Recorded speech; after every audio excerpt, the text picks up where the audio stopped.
Bonjour à tous, aujourd'hui nous retrouvons Estelle Quinet pour nous parler de flux instinctif libre. Bonjour Estelle. Salut. Alors, peux-tu nous dire ce qu'est le flux instinctif libre? Alors le flux instinctif libre, c'est le fait de se reconnecter avec soi-même pour être capable d'aller évacuer le sang des règles aux toilettes et de ne plus mettre de protection hygiénique. Ok, super. Et comment est-ce que ça se pratique? Alors pour le pratiquer, ça se fait en plusieurs étapes. Déjà, il faut choisir un cycle où vous n'avez pas d'obligation professionnelle, où vous êtes libre de rester chez vous tranquillement à l'écoute de votre corps. Donc sur ce premier cycle, vous allez déjà essayer de repérer les signes avant-coureurs du flux.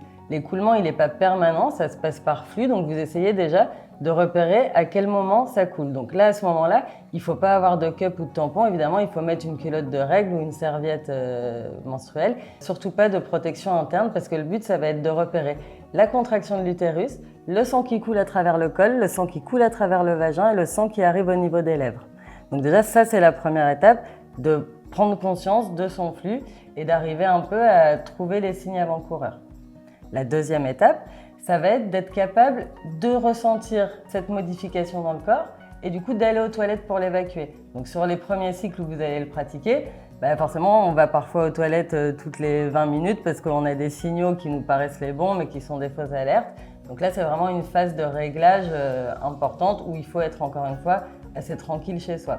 Et la troisième phase, c'est d'être capable, lorsque vous sentez le flux qui va arriver, de contracter votre périnée jusqu'à trouver des toilettes. Donc le but, évidemment, c'est d'être capable de ne plus avoir de protection pendant ces cycles, mais toute la phase d'entraînement, je vous conseille fortement de mettre des culottes menstruelles pour éviter d'avoir des accidents parce que ça ne va pas se régler en une fois, surtout si vous êtes prise dans votre travail et connectée avec autre chose qu'avec vous-même, ça va être compliqué au début. Mais alors, il faut avoir un périnée ultra musclé pour pouvoir pratiquer le flux instinctif libre. Alors, il faut qu'il soit tonique effectivement, mais le but, c'est pas du tout de contracter toute la journée. Le but, c'est vraiment de contracter au moment où vous sentez le flux qui arrive, le temps d'aller aux toilettes. Mais il ne faut pas contracter toute la journée.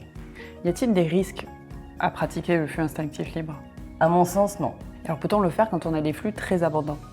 Alors apparemment oui, je pense que ça demande plus d'entraînement et que dans ces cas-là, il faut mettre une protection en plus, mais il y en a qui y arrivent. Quand on a de l'endométriose, est-ce qu'on peut pratiquer le flux instinctif libre? Oui, mais quand on a de l'endométriose, on souffre déjà beaucoup, donc je pense que c'est vraiment difficile de se connecter avec soi-même. On a beaucoup de douleurs et du coup, je pense que c'est plus difficile de sentir à quel moment le flux va arriver. Et peux-tu nous donner quelques bénéfices finalement de la pratique du flux instinctif libre, s'il te plaît? L'économie, donc c'est économique puisqu'on n'utilise plus de serviettes et apparemment il y a un ressenti de plus de liberté, on se sent moins handicapé et contrainte par les règles. Super, merci beaucoup Estelle. Avec plaisir. Et du coup, vous avez toutes les cartes en main pour changer les règles du jeu.